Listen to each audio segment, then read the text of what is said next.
মুসলমান ভাইরা রে আমার, খুব খেয়াল করে দিলের কান লাগাইয়া কথাগুলো শুনবেন। এখনো পর্যন্ত যেই সকল বাবাজিরা চায়ের দোকানে, চায়ের স্টোরে, রাস্তায় ঘাটে, বাড়িতে গাড়িতে বিভিন্ন ধরনের কাজে নিয়োজিত আছেন, এ বাবাজিরা, এ যুবক ভাইরা, এখনো পর্যন্ত যেই সকল যুবক ভাই বাড়িতে গাড়িতে ভোরে বিভিন্ন ধরনের কাজের ভিতরে নিয়োজিত আছেন, সকল ব্যস্ততা ছেড়ে দিয়ে কোরআনের ময়দানে আল্লাহ পাক রব্বুল আমিনকে হাজির ও নাজির জেনে নিজের জীবনটাকে পরিবর্তনের উদ্দেশ্যে কোরআনের ময়দানে এসে বসে পড়ুন। কারণ আমার আল্লাহ পাক রব্বুল আলামিন বলেন, যেই জায়গায় নাকি কোরআনের কথা হয়, যেই জায়গায় নাকি কোরআনের আলোচনাগুলো হয়, ওই জায়গার ভিতরে রব্বুল আলামিন বলেন, জমিন থেকে নিয়ে আসমান পর্যন্ত রহমতের ফেরেশতারা তাদেরকে বেষ্টন করে রেখে দেয়। আর এই কোরআনের ময়দানে যারাই বসে, রাসূলুল্লাহ বলেন, তাদের জীবনের গুনাহগুলো আমি আল্লাহ তাআলা মাফ করে দেই। এই কারণে আল্লাহ পাক রব্বুল আলামিন নবীজিকে জানায় দেয়, নবীজি আপনার উম্মতদেরকে জানায় দেন, আমি আল্লাহ পাক রব্বুল আলামিন যাদেরকে ভালোবাসি, আমি আল্লাহ পাক রব্বুল আমিন যাদেরকে পছন্দ করি, আমি আল্লাহ পাক রব্বুল আমিন যাদেরকে জান্নাত দিতে চাই, আমি আল্লাহ পাক রব্বুল আমিন যাদেরকে জাহান্নাম থেকে মুক্তি দিতে চাই, আমি আল্লাহ পাক রব্বুল আমিন যাদেরকে দুনিয়ায় শান্তির জায়গা দিতে চাই, আমি আল্লাহ পাক রব্বুল আমিন দুনিয়ায় যাদের পেরেশানি দূর করবার চাই, আমি আল্লাহ পাক রব্বুল আলামিন ওই সকল বান্দা আর ওই সকল বান্দীদেরকে আমি আল্লাহ তাআলা কোরআনের মজমার ভিতরে বসার তৌফিক দান করে দেই। বলেন সুবহানাল্লাহ।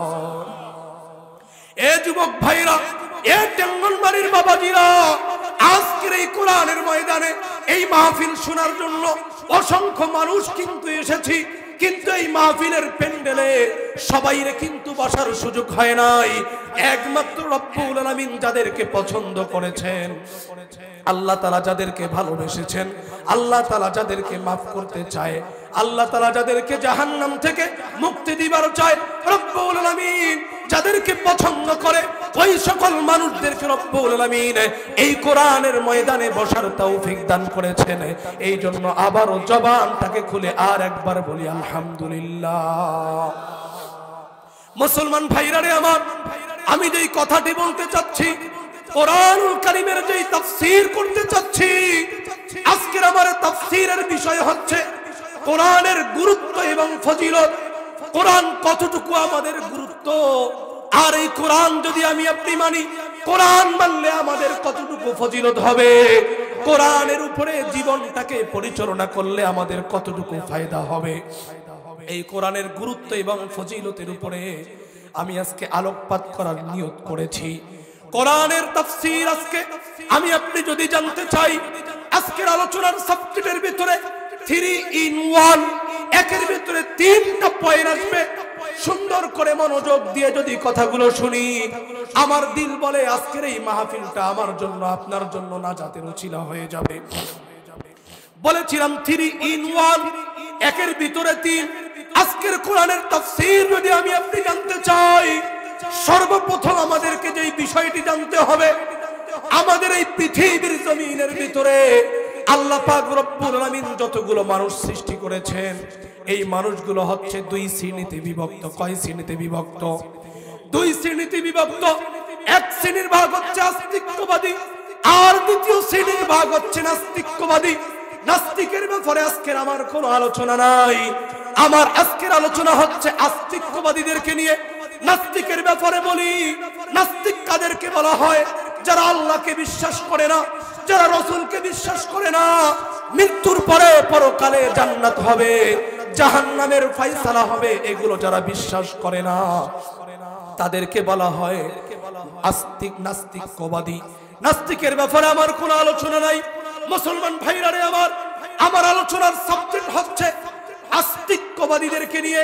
আস্তিক কাদেরকে বলা হয়? যারা নাকি পরকালকে বিশ্বাস করে, জান্নাত হবে, জাহান্নাম হবে, কিয়ামতের ময়দানে হাসরের ময়দান হবে, এটা যারা বিশ্বাস করে তাদেরকে বলা হয় আস্তিক্যবাদী। আর আস্তিক্যবাদীদের ব্যাপারে যারা এক খোদা মানে, বা দ্বিতীয় খোদা মানে, বা বহুত্ব খোদা মানে, যেমন আমাদের বাংলাদেশের ভিতরে হিন্দু সম্প্রদায়, কি সম্প্রদায়? হিন্দু সম্প্রদায়, তাদের ভিতরে যখন একজন মানুষ মারা যায়, ওই মানুষটাকে দেখবেন তারা চিতায় নিয়ে যায়, চিতায় নিয়ে গিয়ে পুড়ে।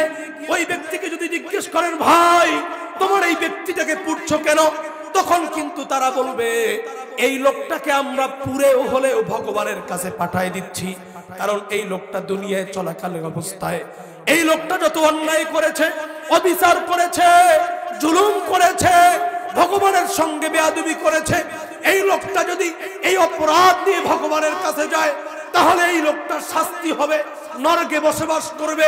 অতএব এই লোকটাকে পুড়েও হলে তাকে স্বর্গে পাঠায় দিলাম, নিষ্পাপ বানায় তারপর তার ভগবানের কাছে পাঠায় দিলাম। যদিও তাদের এই ধর্ম মিথ্যা, যদিও তাদের এই ধর্মের কোনো ভিত্তি নাই, ধর্মের ভিত্তি নাই। কোথায়? রব্বুল আমিন বলেছেন, ইন্নাদ-দীনা ইনদাল্লাহিল ইসলাম। আল্লাহ তাআলা বলেন, ইন্নাদ-দীনা ইনদাল্লাহিল ইসলাম। ইসলাম ধর্মই হচ্ছে রব্বুল আমিনের কাছে সবচেয়ে মনোনীত ধর্ম। বলেন আলহামদুলিল্লাহ। ইসলাম ধর্ম কি? ইসলাম ধর্মই হচ্ছে আল্লাহর কাছে সবচেয়ে মনোনীত গ্রহণযোগ্য ধর্ম। তাহলে হিন্দু সম্প্রদায় যারা তারা ভগবানের কাছে পাঠাতে চায়, তারা মিথ্যা। কিন্তু আমাদের ভিতরে কোন একজন মানুষ যখন মৃত্যুবরণ করে, আমরা তখন এই মানুষটাকে সুন্দর করে গোসল করাই, সুন্দর করে গোসল করানোর পরে সুন্দর করে দাফন কাফন করাই। দাফন কাফন করানোর পরে আমরা তখন ওই লোকটাকে সুন্দর করে একজন নামাজি ব্যক্তির মাধ্যমে জানাজা পড়ায় দেই। জানাজা পড়ানোর পরে আমরা একজন মৌলবীর মাধ্যমে দোয়া করে দিই, আল্লাহ এই দুনিয়াতে এই লোকটা চলাফেরা করা অবস্থায় যত অন্যায় করেছে, যত অবিচার করেছে, জুলুম করেছে, নামাজ কাজা করেছে, মিথ্যা কথা বলেছে, আল্লাহ তুমি এই লোকটাকে মাফ করে দাও, জান্নাতের ফয়সালা করে দাও। এই কথা বলে আমরা লোকটাকে দাফন করে দেই। ও টেঙ্গনবাড়ির বাবাজিরা, ও যুবক ভাইরা, আমি জানি শিক্ষিতর দিক থেকে আমাদের টেঙ্গনবাড়ির মানুষেরা অত্যন্ত শিক্ষিত বেশি, কারণ আমাদের পার্শ্ববর্তী শিক্ষালয় বেশি হওয়ার কারণে ম্যাক্সিমাম ঘর থেকে শিক্ষিত মানুষ। আজকের আমার আলোচনাটা আমি এতটুকু আস্থা এবং বিশ্বাস নিয়ে এই ময়দানে এসেছি, আমি জানি আমার মাহফিলের আজকের এই আলোচনা প্রত্যেকেই বুঝতে পারবেন।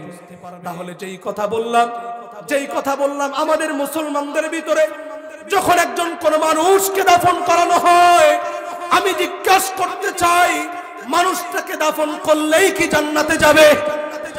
না না না, মানুষটাকে দাফন করলেই জান্নাতে যাবে না। কারণ কোরআনুল কারীমের ভিতরে রব্বুল আলামিন কোরআনুল কারীমের ভিতরে স্পষ্ট জানায় দেয়, ওয়া ইয়ামাল মিসকালা যাররাতিন শাররান ইয়ারা। আল্লাহু আকবার। আল্লাহ তাআলা বলে, মানুষের ভিতরে যারা পরিমাণ যদি গুনাহ থাকে, ওই মানুষটা জান্নাতে যাইতে পারবে না যতক্ষণ পর্যন্ত মানুষকে হিসাব দিবে না। ও মুসলমান বন্ধু, কি হিসাব দিবে? এখন জানবার চাই হিসাব কি। আমি আপনাকে জিজ্ঞাসা করতে চাই, হিসাবটা হলো নেকি। হিসাব কি? নেকি। কিভাবে হিসাব হবে? আমাকে আপনাকে চেক করবে।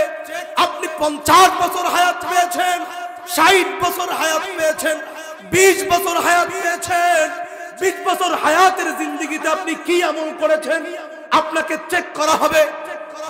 চেক করবে, কি চেক করবে? নেকি চেক করবে। কি রকম উদাহরণ দিলে বুঝবেন? মনে করেন আমি ঢাকায় আছি। কোথায় আছি?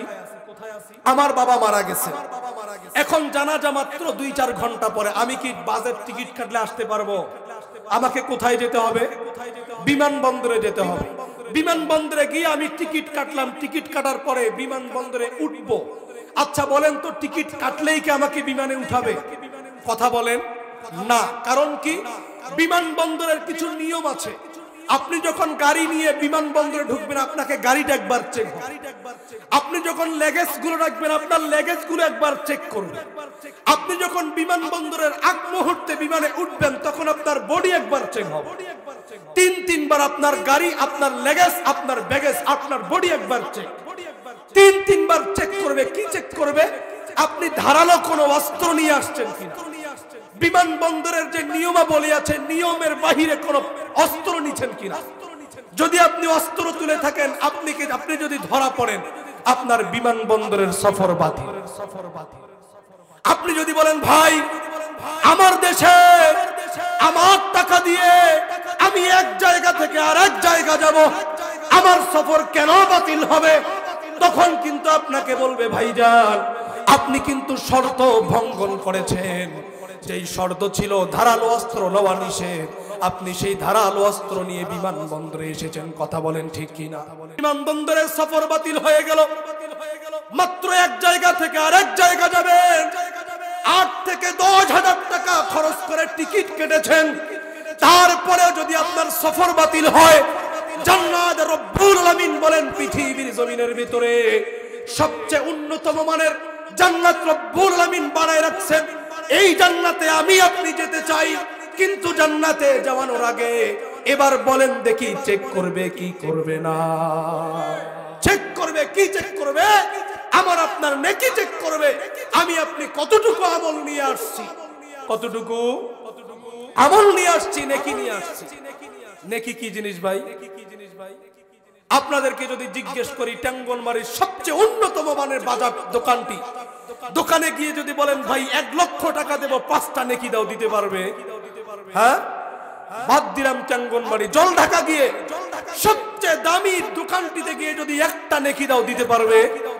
তাহলে বোঝা গেল পৃথিবীর কোন বাজারে নেকি পাওয়া যায় না। এখন প্রশ্ন হচ্ছে নেকি কোথায় পাওয়া যায়? সূক্ষ্মভাবে কথাগুলো বুঝবেন। আমি বলেছি 3টা বিষয় গবেষণা করে আমি একটা বিষয়ের ভিতরে নিয়ে আসছি। একটা বিষয় যদি আপনি বুঝেন, আমি কোরআন শপথ করে বলতে পারবো আপনার জীবন পরিবর্তন হবে ইনশাআল্লাহ। তাহলে নেকি কোথায় পাওয়া যাবে? এই নেকি কোথায় পাওয়া যাবে? আল্লাহর রাসূল হাদিসের ভিতরে, আমার পঠিত হাদিসের ভিতরে বলেছেন নেকি পাওয়া যায়। আল্লাহর রাসূল বলেন মান ক্বারা হারফান মিন কিতাবিল্লাহি ফালাহু বিহি হাসানা ওয়াল হাসানাতু বিআশরি আমসালিহা। আল্লাহর রাসূল বলেন কেউ যদি কোরআনুল কারীমের একটা হরফ তেলাওয়াত করে, একটা হরফের বিনিময়ে আমি আল্লাহ তাআলা 10টা করে নেকি দান করি। বলেন সুবহানাল্লাহ। বুঝতে পেরেছেন এবার নেকি কোথায় পাওয়া যায়? কোরআনুল কারীমের হরফ আমি বললাম, আপনি যে শুনলেন আপনিও 10টা নেকি পেয়ে গেলেন। সুবহানাল্লাহ। আরো জোরে বলেন। এখন প্রশ্ন হচ্ছে নেকি এটা কি করব? নেকির কি প্রয়োজন? আমি বলবো নেকির প্রয়োজন দুনিয়াতে না পরকালে। কিভাবে? কতটুকু জরুরি, কতটুকু প্রয়োজন ভাবিয়েন। আমাদের সম্মানিত আজকের মাহফিলের সম্মানিত সভাপতি সাহেব, কথার কথা উনি 2025 সালে হজের নিবন্ধন করেছেন। উনি হজে যাবেন। হজে যাওয়ার আগ মুহূর্তে ওনার সন্তানেরা ওনার হজে যা যাবতীয় করে ওনাকে মোটামুটি কিছু রিয়াল হাতে ধরায় দিছে, বাবা আপনি ওখানে গিয়ে যা খাইতে মন চায়, যা কিনতে মন চায় আপনি নিয়ে আসবেন। এখন শামসুল হক কবিরাজ সাহেব চাচা উনি চিন্তা করছেন, কি রে আমার নাতি নাতনি 1.5 ডজন, আমার ছেলে 4টা, আমার বউ 4টা, এদের জন্য যদি একটা জায়নামাজ পর্যন্ত কিনতে যাই তাহলে তো আমার 50,000 টাকার দরকার। এই ব্যক্তি কি করছে, চুপ করে ইসলামিক ব্যাংক থেকে 50,000 কসকটে 1,000 টাকার নোট বের করে সৌদিতে গেছে হজ করতে। সৌদির দোকানদারের কাছে গিয়ে একটা জায়নামাজ নিয়ে বলছে, একটা 1,000 টাকার নোট দিছে, ভাই নাও। বলেন তো সৌদির দোকানদার বাংলাদেশের এই টাকা নিবে? সৌদিতে কি চলে ভাই? রিয়াল। হয়তো বলবে ইয়া হাজি মা হাজিহি, এ হাজি এটা কি? আপনি যদি বলেন কেন টাকা, তখন হয়তো আপনার ভাষায় আপনাকে বলতে পারে এটা চলে ঢাকা। কথা বলেন ঠিক কি না? কারণ সৌদির দোকানদারের কাছে 1,000 টাকার নোট এটা কাগজ ছাড়া কিচ্ছুই না।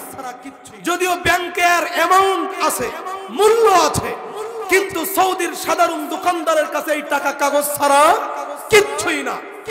এখন এই ব্যক্তি মন খারাপ করে হজ করে ওদিক দিয়ে চলে গেছে আমেরিকা, ওই রিয়াল নিয়ে। রিয়াল নিয়ে যখন আমেরিকায় গিয়ে রেস্টুরেন্টে উঠে উন্নত মানের বার্গার টার্গার জাতীয় খাবার খাইছে, খাওয়ার পরে 100 রিয়াল ওখানে হস্তান্তর করছে। বলেন তো আমেরিকায় দোকানদার এই রিয়াল কি গ্রহণ করবে? বলবে পাবলিক এটা কি? আপনি যদি বলেন কিরে ভাই 100 রিয়াল, যেখানে জেদ্দায় সৌদিতে এই রিয়াল দিয়ে অনেক কিছু কেনা যায়, তখন হয়তো আপনাকে বলবে এটা তুমি জেদ্দায় গিয়ে ব্যবহার করো, কারণ আমেরিকায় রিয়াল চলে না। আমেরিকায় কি চলে বুঝলে বলেন? ডলার চলে, ডলার। ব্যক্তি শামসুল হক কবুরা সাহেব, কিন্তু এই ব্যক্তি যখন সৌদিতে গেল বাংলাদেশের টাকার কোনো ভ্যালু, দোকানদার একটা জায়নামাজ দেয় না, এটা কাগজ মনে করেছে। ব্যক্তি ওখান থেকে আমেরিকায় গেছে, ওই রিয়ালের আর ক্ষমতা নাই, তখন ডলারের প্রয়োজন। অসম্মানিত সুধী, টেঙ্গনবাড়ির বাবারা, টেঙ্গনবাড়ির ভাইয়েরা, আমি ওই কথাই বুঝাইতে চাচ্ছি, বাংলাদেশে থাকতে গেলে টাকার প্রয়োজন হয়, সৌদিতে থাকতে গেলে রিয়ালের প্রয়োজন হয়, আমেরিকায় থাকতে গেলে ডলারের প্রয়োজন হয়। ঠিক তদ্রূপ ভাবে কবরে শুইলে টাকার ক্ষমতা নাই, জমির ক্ষমতা নাই, পাওয়ারের ক্ষমতা নাই, চেয়ারের ক্ষমতা নাই, লাইব্রেরির ক্ষমতা নাই, কিতাবাদির ক্ষমতা নাই। একমাত্র ক্ষমতা হচ্ছে নেকি যার যত বেশি জান্নাত তার তত ভালো, নেকি যার যত কম জান্নাত তার তত নিম্নমানের। যে নেকি যার নাই তার জান্নাত নাই, চিরস্থায়ী তার জন্য জাহান্নাম। আমার আলোচনা কি বুঝছেন? নেকির কি প্রয়োজন আছে? নেকির প্রয়োজন আছে। মুসলমান ভাইরা রে আমার, খুব খেয়াল করবেন, নেকির প্রয়োজন আছে। কি রকম নেকির প্রয়োজন? তাহলে আমি আপনি নেকি কিভাবে পাবো? আমি আমার পঠিত আয়াতের ভিতরে বলেছি, আল্লাহ তাআলা বলেছেন যারা জানে আর যারা জানে না তারা কখনো এক নয়। আর যারা কোরআনুল কারীম তেলাওয়াত করে প্রতিটা হরফের বিনিময়ে একটা করে নেকি পায়, 10-10টা করে নেকি পায়। আল্লাহ নবী বলেন 10-10টা করে প্রতিটা ব্যক্তি নেকি পায়। আর এই নেকি শুধু যে ব্যক্তি পড়ে সেই ব্যক্তি পায় না, বরং যে ব্যক্তি শোনেও সে ব্যক্তিও পায়। বলেন সুবহানাল্লাহ। এখন প্রশ্ন হচ্ছে, আলহামদুলিল্লাহ এই মাহফিলে আসলাম, আমি আপনি নেকি পাইলাম। আচ্ছা বলেন তো, নেকি পাইলে কি জান্নাত যাওয়া যাবে? আপনি যদিও বলছেন না, কিন্তু কনফিউজ আমি জানি, কিন্তু আমি যদি আপনাকে বুঝিয়ে দেই আপনি বুঝবেন। নেকি হলেই ব্যক্তি জান্নাতে যেতে পারবে না। কেন? কারণ মুফাসসিরিন ইকরামগণ আশরাফ আলী থানভী রাহমাতুল্লাহ ওনার জীবনীতে লিখছেন, একজন ব্যক্তিকে জান্নাত যাওয়ার জন্য 3টা জিনিসের প্রয়োজন। 1 নম্বর নেকি, 2 নম্বর আল্লাহর কাছে ক্ষমা, 3 নম্বর আল্লাহর সঙ্গে বন্ধুত্ব। বলেন আল্লাহু আকবার। 3টা জিনিসের প্রয়োজন। এখন আমি ব্যক্তি বুঝলাম, আমি কোরআন পড়লে, কোরআন শুনলে নেকি পাবো। এখন নেকি পাইলে আমি জান্নাতে যেতে পারবো না, আমাকে আরেকটা পয়েন্ট মানতে হবে, রোজগার করতে হবে, ইনকাম করতে হবে। সেটা হচ্ছে কি? আল্লাহর সঙ্গে বন্ধুত্ব। উদাহরণ দিলে বুঝবেন। কথার কথা, আজকের মাহফিলের সম্মানিত সভাপতি এই এলাকার ভেতরে সবচেয়ে বড় জমিদার, কিন্তু এই ব্যক্তির সাথে আমার সম্পর্ক ভালো না। কোন না কোন একদিন ওনার সঙ্গে আমার মনোমালিন্যতা, মারামারি বা ঝগড়া হয়ে গেছে। কথার কথা, এই ব্যক্তির সাথে আমার সম্পর্ক ভালো নাই। এখন সবচেয়ে বড় জমিদার এই এলাকার উনি। এই ব্যক্তির জমি থেকে আমি 1 ভাগ মাটি কেটে আমার বাসায় উঠাইছি। এখন এই জমিদারকে একজন ব্যক্তি গিয়ে বলছে, জমিদার অমুক গ্রামের মৌলভী সাহেব আপনার জমি থেকে 1 ভার মাটি কেটে নিয়ে গেছে। বলেন তো রাগ হবে না? হবে না? হ্যাঁ, আরে মৌলভী আমার বিরুদ্ধে কথা বলে, আর এই মৌলভী আমার জমি থেকে মাটি কেটে নিয়ে যায়। এই যাও মৌলভীকে ধরে নিয়ে আসো। কথা বলেন ঠিক কিনা? এখন আমাকে 2-4 জন কিন্তু ধরে নিয়ে আসবে। এখন আমি যদি কথার কথা একটু রাগ বা একটা মারি দেওয়ার উপযুক্ত হই, আমাকে দেখবেন ওই যে রাগ, ওই যে ক্ষোভ, ওই যে আছে, একটার জায়গায় 4টা ধরে দিয়ে বলবে, যাও খবরদার আমার জমিতে তুমি উঠবা না। কিন্তু পরক্ষণেই আরেকজন এসে বলতেছে, জমিদারের সাথে ওই ব্যক্তির সম্পর্ক খুব ভালো, জমিদারের বাড়িতে কাজ করে, জমিদারের সঙ্গে থাকে। ওই জমিদার ব্যক্তি বলতেছে, জমিদার সাহেব আপনার জমি থেকে অমুক ব্যক্তি 1 টলি মাটি কেটে নিয়ে গেছে। এবার এই চাচা কি বলবে? জমিদার, ও না নাই, সমস্যা নাই, ওকে যদি আরো লাগে তা নিয়ে যান। কারণ কি ভাই? তার সাথে সম্পর্ক ভালো। আমি 1 ভার মাটি কেটে নেওয়ার জন্য যদি একটা বাড়ির জায়গায় আমাকে 4টা বাড়ি দেওয়ার প্রয়োজন হয়, তাহলে যিনি এক টলি মাটি কেটে নিয়ে গেল কত বড় অপরাধ করছে। কিন্তু সম্পর্ক ভালো হওয়ার কারণে ব্যক্তিকে বলছে না নাই সমস্যা নাই, ওকে যদি আরো লাগে আরো নিয়ে যাক। মুসলমান ভাইরা রে আমার, আমি ওই কথাটি বলতে চাচ্ছি, ব্যক্তির নেকি আছে কিন্তু রব্বের সাথে তার সম্পর্ক নাই। এই সম্পর্ক না থাকার কারণে আপনি জান্নাতে যেতে পারবেন না। নেকির বদৌলতে আপনি জান্নাতের মেহমান হবেন, কিন্তু জান্নাতে যাওয়ার আগ মুহূর্তে দেখা যাবে আপনার জান্নাত যাওয়া হবে না। টাঙ্গনবাড়ির ভাইয়েরা, মুসলিম শরীফের ভিতরে হাদিস আসছে, একজন আল্লাহর বান্দা 80 বছর পর্যন্ত জঙ্গলায় সিজদায় পড়ে ইবাদত করেছে, জঙ্গলের তরুলতা পাতা আর ফলমূল খেয়ে ইবাদত করেছে। আল্লাহর বান্দার একবার এই 80 বছর পর্যন্ত ইবাদত করতে করতে আল্লাহ তাআলা ইলহামের মাধ্যমে তাকে সংবাদ পাঠিয়েছে, তুমি যা ইবাদত করেছো তোমার ইবাদতের বদৌলতে আল্লাহ তাআলা তোমার প্রতি সন্তুষ্ট হয়ে জান্নাতের সুসংবাদ দিয়েছেন। বান্দা 80 বছর পর্যন্ত ইবাদত করেছে, 80 বছর পরে বান্দার যখন মৃত্যু হয়েছে, আল্লাহর বান্দা জান্নাতে এবার যাবে এমন অবস্থায় একজন ফেরেশতা এসে বলে, তুমি জান্নাত চাও? বলে হ্যাঁ আমি জান্নাত চাই। বলে কিসের বিনিময়ে জান্নাত চাও? বলে আমি আমার আমলের বদৌলতে জান্নাত চাই। বলে তাই নাকি? ঠিক আছে জান্নাত চলে যাও। হাদিসের ভিতরে আসছে, আল্লাহর বান্দা যখন জান্নাত যাবে মাঝখানে হঠাৎ করে জাহান্নামের একটা অগ্নিশিখা গরম তাপ তার শরীরের ভিতরে লেগে গেল। আল্লাহর বান্দা হঠাৎ করে পানির পিপাসা লেগে গেল। আল্লাহর বান্দা বলে আমারে পানি দাও, পানি দাও। একজন ফেরেশতা রাস্তার পাশ দিয়ে হেঁটে যায়, বলে পানি নাও, পানি নাও। বলে পানি দেব, শর্ত হচ্ছে তোমার 40 বছরের আমল আমাকে দিতে হবে। আল্লাহর বান্দা বলে দাও, সমস্যা নাই। 1 গ্লাস পানির বিনিময় 40 বছরের আমল তাকে দিয়ে দিলেন। পানির পিপাসা না মেটে না, আবারও কিছুক্ষণ পরে পানির পিপাসা লেগে গেছে, বলে পানি দাও। আর একজন ফেরেশতা 1 গ্লাস পানি নিয়ে বলে 40 বছরের আমল দিবা, তাহলে পানি দেব। বান্দা বলে জান্নাত যাইতে চাই। আরে বাঁচলে না জান্নাত যাব, পানিটা আগে দাও। আল্লাহর বান্দা মাত্র 2 গ্লাস পানির বিনিময় 80 বছরের জিন্দেগির আমলগুলো যখন তিনি দিয়ে দিলেন, 80 বছরের আমলগুলো দিয়ে যখন বান্দা জান্নাতে গেছে, জান্নাতের গেটের কাছে গেছে, জান্নাতের গেট তার জন্য বন্ধ হয়ে গেছে।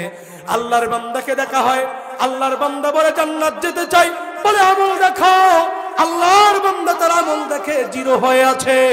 আল্লাহর বান্দা এবার সিজদায় পড়ে কাঁদে, বলে মালিক বুঝতে পারি নাই তোমার রহম ছাড়া আর তোমার মাগফিরাত ছাড়া, তোমার দয়া ছাড়া আমি আমার আমলের বদৌলতেও জান্নাত যাইতে পারবো না। টাঙ্গনবাড়ির ভাইয়েরা, ও মুরব্বি বাবাজিরা, আমার আলোচনা থেকে বুঝতে পেরেছি 1 নম্বর নেকি। নেকি হলেই ব্যক্তি জান্নাতে যাইতে পারবে না। নেকির সঙ্গে ব্যক্তির সঙ্গে আরেকটা জিনিসের প্রয়োজন, সেটা হচ্ছে আল্লাহর সাথে সম্পর্ক। আল্লাহর সাথে কি জোরে বলেন? সম্পর্ক করাতে হবে। আল্লাহর সাথে যদি আমি আপনি সম্পর্ক করাতে পারি, তাহলে এই সম্পর্কের বিনিময়ে কিয়ামতের ময়দানে আল্লাহর রাসূল বলেন, কেউ যদি কোরআনুল কারীম তেলাওয়াত করে, কেউ যদি কোরআনুল কারীম তেলাওয়াত করে, কোরআনুল কারীম তেলাওয়াত করার বদৌলতে রব্বুল আলামিন বলেন তাকে 10টা নেকি দেওয়া হবে। শুধু এখানে শেষ নয়, আল্লাহর বান্দাকে আলমিনের ভিতরে উত্তরবঙ্গে আমাদের জুমাপাড়ায় একজন আওলাদে রাসূল নবীজির বংশধর আমাদের উত্তরবঙ্গে এসেছিলেন। আমার বাবা এখানে বসে আছে। আমার বাবা এবং আমার শিক্ষকের কাছ থেকে আমি এই কথা শুনেছি, নবীজির বংশধর আমাদের উত্তরবঙ্গে 40 বছর আগে এসেছিলেন। আল্লাহর বান্দা বলেন ইন্ডিয়ার ভেতরে কোন একজন ব্যক্তি মৃত্যুবরণ করেছে, সেই গ্রামটি ছিল মূর্খের গ্রাম।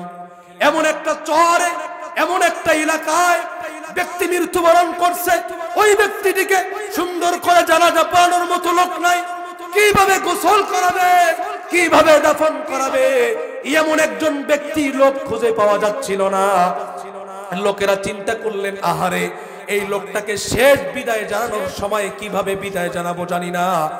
লোকেরা একখানে হয়ে পরামর্শ করে স্থির হইলেন, যেমন তেমন করে আমরা গোসল করায় দেই।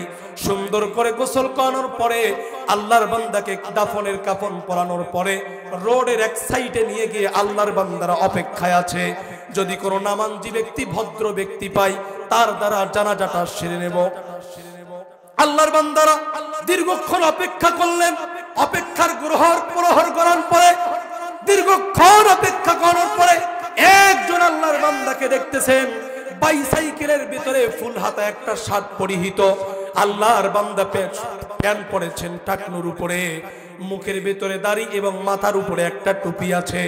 লোকেরা বুঝতে পারলেন এই লোকটা দিনদার হবে। লোকটাকে ডাকানো হইল, ভাইজান আমরা বড় বিপদে পড়েছি, ও ভাই আমাদের এই লোকটার জানাজা পড়ায় দাও। আমরা পুরো মুরুক্ষের গ্রাম, আমরা জানাজা পড়াইতে জানি না, এই লোকটাকে কেমনে বিদায় জানাবো জানি না। লোকটার শেষ বিদায় যেন সুন্দরভাবে হয়, একটু প্লিজ মেহেরবানি করে একটু বিদায়টা জানিয়ে দেন লোকটারে সুন্দর করে। আল্লাহর বান্দা বললেন, আমার তো টাইম নাই, আমার তো অফিসের টাইম হয়ে গেছে। আল্লাহর বান্দারা যখন পিরাপিরি করলেন, একটা পর্যায়ে গিয়ে ওই ব্যক্তি জানাজা পড়ার জন্য ইচ্ছুক হয়ে গেলেন।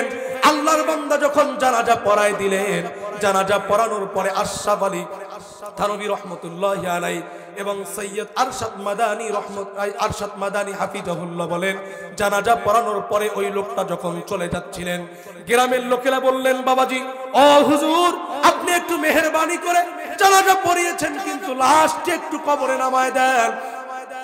কারণ কি বলে লাশ নামাইতে হয় এটাও আমরা জানি না, মেহেরবানি করে একটু লাশটা নামায় দেন না।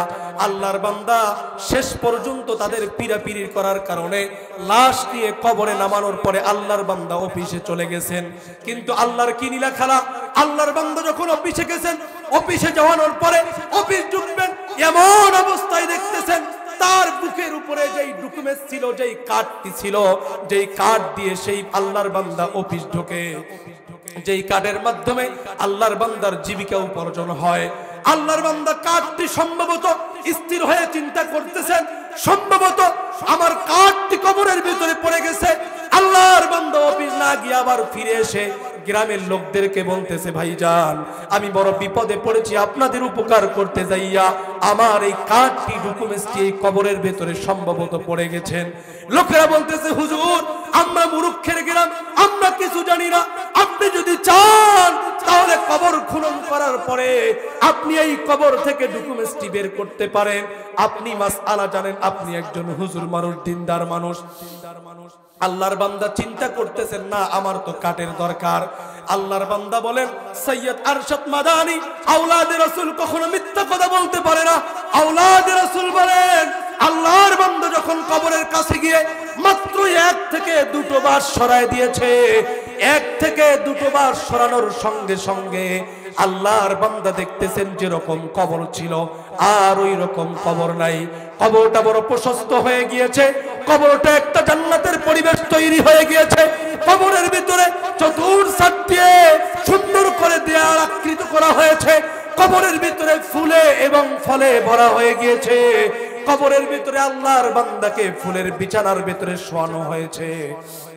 আল্লাহর বান্দার গলার ভিতরে সুন্দর করে ফুলের মালা পরানো হয়েছে। আল্লাহর বান্দার এই ফুলের মালার উপরে ডকুমেন্টটি সুন্দরভাবে রাখানো হয়েছে। আল্লাহর বান্দা কবর থেকে আজ থেকে হাত দিয়ে ওই ডকুমেন্টটি বের করার পরে আল্লাহর বান্দা এখন চিন্তা করতেছে, না হারে আমি মৌলভী জান্নাত যাইতে পারবো কিনা জানি না, আমার আমল আল্লাহর কাছে গ্রহণযোগ্য হয়েছে কিনা জানি না, কিন্তু রব্বুল আমিন আমার দিল বলে মাত্র 32 মিনিটের ব্যবধানে এই লোকটার কবরের ভিতরে যেহেতু ফুলে এবং ফলে ভরা হয়ে গেছে, নিঃসন্দেহে এই লোকটা জান্নাতি হবে। এই লোকটা কি এমন আমল করেছে আমার জানানো দরকার। এই লোকটা কি আমল করেছে, ও টাঙ্গনবাড়ির ভাইয়েরা, ও মুরব্বী বাবাজিরা, ও যুবক ভাইয়েরা, কি এমন আমল করেছে, এই আমল আমাদেরও জানা দরকার আছে না নাই? আরশাদ মাদানী হাফিজাহুল্লাহ বলেন, আল্লাহর বান্দা যখন এই দৃশ্য দেখানোর পরে আল্লাহর বান্দা দ্রুত মাটি দিয়ে দিলেন। আল্লাহর বান্দা দ্রুত মাটি দেওয়ানোর পরে আল্লাহর বান্দা সোজাই তার বাসায় চলে গেছে। বাসায় গিয়ে দেখে তার মেয়েটি সবচেয়ে বড় কান্না করছেন। মেয়েকে ডাক দিয়ে বলে, মা তুমি এদিকে আসো, তোমার সঙ্গে আমার জরুরি কথা আছে, তোমার আব্বার একটা সুসংবাদ নিয়ে এসেছি আমি। মেয়েটি বলে, আঙ্কেল কি সুসংবাদ? বলে, মা তোমার বাবার যেই দৃশ্য দেখেছি আমার দিল বলে তোমার বাবা নিঃসন্দেহে জান্নাতি মানুষ। বলে, আঙ্কেল কি দেখেছেন? বলে, এই দেখেছি 32 মিনিটের ব্যবধানে তোমার বাবার কবরের ভিতরে ফুলে এবং ফলে ভরা হয়ে গেছে। ও মা, জানবার চাই তোমার বাবা কি এমন আমল করেছে যে আমলের বদৌলতে কবরের এই পরিস্থিতি। মেয়েটি কান্নারত অবস্থায় বলে, আঙ্কেল আপনি তো জানেন এই গ্রামটা, পুরো গ্রামটাই মূর্খের গ্রাম। এখানে মানুষ কেমনে নামাজ পড়তে হয় জানে না, কেমনে আল্লাহকে ডাকতে হয় জানে না, কেমনে সিজদা করতে হয় জানে না, এমনকি একজন মানুষের জানাজা সামনে পড়াবে সেটাও জানে না। আঙ্কেল আপনি তো জানেন আমার বাবা একজন মূর্খ মানুষ, কিন্তু আমার বাবার একটা আমল আমি দেখেছি। আমার বাবা কৃষক মানুষ, মূর্খ মানুষ, কিন্তু আমার বাবা যখন কৃষি কাজ করে আসতেন, কৃষি কাজ করা শেষ হইলে পরে আমার বাবা সুন্দর করে হাত মুখ গুলো পরিষ্কার করতেন। পরিষ্কার করানোর পরে আমার বাবা সুন্দর করে আমার রুমের ভিতরে তক্তার উপরে একটা মোটা অঙ্কের কিতাব আছে, আর সুন্দর করে কাপড় পেঁচানো আছে। এই তক্তার উপরে মোটা অঙ্কের একটি কিতাব, কিতাবটি প্রতিদিন আমার বাবা কাজ করানোর পরে হাত মুখ গুলো সুন্দর করে পরিষ্কার করে ওই তক্তার উপর থেকে মোটা অঙ্কের বইটি, কিতাবটি নামাইতেন। আর নামানোর পরে আমার বাবা প্রতিটি পাতার ভিতরে একটা করে পাতা উল্টাইতেন আর বলতেন, এ আল্লাহ কা কালাম হ্যায়, এ হক হ্যায়, এ আল্লাহ কা কালাম হ্যায়, এ ও ভি হক হ্যায়। আঙ্কেল আমার বাবা প্রতিটি পাতা উল্টাইতেন আর প্রতিটি পাতা আঙ্গুল দিতেন আর বলতেন, এ আল্লাহ কা কালাম হ্যায়, এও হক হ্যায়, এটা আল্লাহর কথা, এটা সত্য, এটা আল্লাহর কথা, এটাও সত্য। আঙ্কেল আমার বাবা এই কথা বলতেন আর কখনো বুকে টানতেন, কখনো মাথার উপরে নিতেন, কখনো চুমো খাইতেন, কখনো বুকে টানতেন আর চোখের পানিগুলো ঝরঝর করে ফেলতেন। কিন্তু আমার বাবাকে বারবার জিজ্ঞেস করেছে, আব্বা আপনি কি করেন? আমার বাবা এই কিতাব আমাকে কোনোদিন ধরতে দেয় নাই।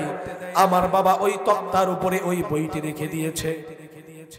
সম্মানিত টাঙ্গনবাড়ির ভাইয়েরা, মুরব্বী বাবাজিরা, যুবক ভাইয়েরা, সৈয়দ আরশাদ মাদানী বলেন, ওই ভদ্র ব্যক্তি সোজায় চলে গেছে এই তক্তার উপরে। তক্তা থেকে যখন বইটি, কিতাবটি নামিয়েছে, কিতাবটি নামানোর পরে দেখে এটা বাইবেল নয়, এটা ইঞ্জিল নয়, এটা জব্বুর নয়, এটা কোনো কিতাব নয়, এটা স্বয়ং রাসূলুল্লাহর উপরে যেই কিতাব নাজিল করা হয়েছে একমাত্র কালামুল্লাহ। আরো জোরে বলেন না সুবহানাল্লাহ। একমাত্র কোরআন শরীফ, যেই কোরআন শরীফ আমাদের উপরে নাজিল হয়েছে, যেই কোরআনের তাফসীর আমরা আজকে শুনতে এসেছি। কথা বলেন ঠিক? এই কোরআনের তাফসীর শুনতে এসেছি। আল্লাহর বান্দা কোরআন পড়তে পারতেন না, কোরআনের তাফসীরও জানতেন না, কিন্তু কোরআনের শানে নজুলও জানতেন না, কিন্তু কোরআনকে মন থেকে মুহাব্বত করার কারণে আল্লাহর বান্দা কোরআনের প্রতিটি আয়াতের ভিতরে আঙ্গুল দিতেন আর বলতেন, এটা আল্লাহর কথা, এটাও সত্য, এটা আল্লাহর কথা, এটাও সত্য। সৈয়দ আরশাদ মাদানী বলেন যে এই ব্যক্তি কোরআন পড়তে জানতো না, কোরআনকে ভালোবেসেছে। মাত্র কোরআনকে ভালোবাসার কারণে, কোরআনকে চুমু খাওয়ার কারণে, কোরআনকে বুকে টানার কারণে আল্লাহর বান্দার কবরের ভিতরে 32 মিনিটের ব্যবধানে আল্লাহ তাআলা কোরআনের ভিতরে ফুলে এবং ফলে ভরা হয়ে গেছে। বলেন সুবহানাল্লাহ। এবার আমি বলি, কোরআনকে ভালোবাসার দরকার আছে না নাই? কোরআনকে ভালোবাসার দরকার আছে। আশরাফ আলী থানভী রাহমাতুল্লাহ আলাইহি তাফসীরের ভিতরে লিখছেন, কিয়ামতের ময়দানে তালিবুল ইলমরা জান্নাতে যাবে, কিন্তু তালিবুল ইলমের সঙ্গে আরো কিছু সংখ্যক মানুষ জান্নাতে যাবে। কিভাবে? কোরআনকে যারা ভালোবেসেছে, কোরআনের জন্য যারা জীবন দিয়েছে, কোরআনের তালিম যেখানে হয়েছে, এই তালিমকে যারা সাপোর্ট করেছে, সমর্থন করেছে, মুস্কি হেসে কোরআনের তালিবুল ইলমের মাথায় হাত বুলিয়ে দিয়েছে। কোরআনের তালিম যেখানে হয়েছে ওই জায়গায় এসে সময় দিয়েছে। কোরআনের তালিমের জন্য নিজের অর্থ, নিজের রক্ত, নিজের সময় ব্যয় করেছে। আল্লাহর নবী বলেন কিয়ামতের ময়দানে তালিবুল ইলমের সঙ্গেও এই ব্যক্তিরা জান্নাতে যাবে। বলেন সুবহানাল্লাহ। তাহলে কোরআনের সঙ্গে আমরা জান্নাতে যাই কে কে? দুটো হাত আল্লাহকে দেখায় দেয়। আলহামদুলিল্লাহ। বসেন, নামাজ। আপনারা জানেন হাসান বসরি রাহমাতুল্লাহ আলাইহি ওনার জীবনীতে লিখেছেন যে আমি একদিন রাস্তা দিয়ে যাচ্ছিলাম, তো একজন আল্লাহর বান্দি দীর্ঘদিন যাবত আমাকে খোঁজে।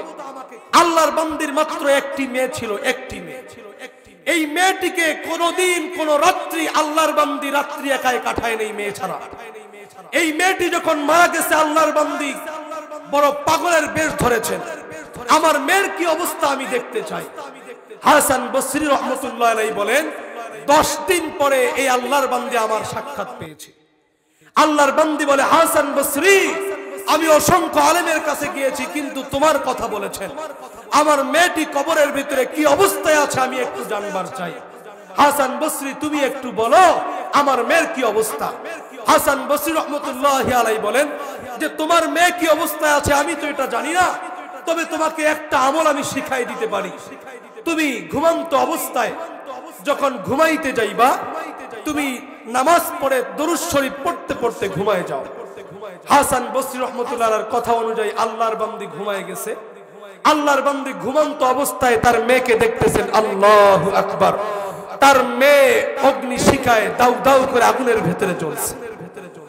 হাসান বসরি রাহমাতুল্লাহর কাছে ওই মা আবার দৌড় দিয়ে আসছে। তারপরে বলে, হাসান, আমার মেয়েকে দেখেছি কিন্তু এমন অবস্থায় আমার মেয়ের দৃশ্য দেখেছি আমি সহ্য করার মতো না। আমার মেয়েকে দেখছি আগুনের ভিতরে দাউ দাউ করে জ্বলছে।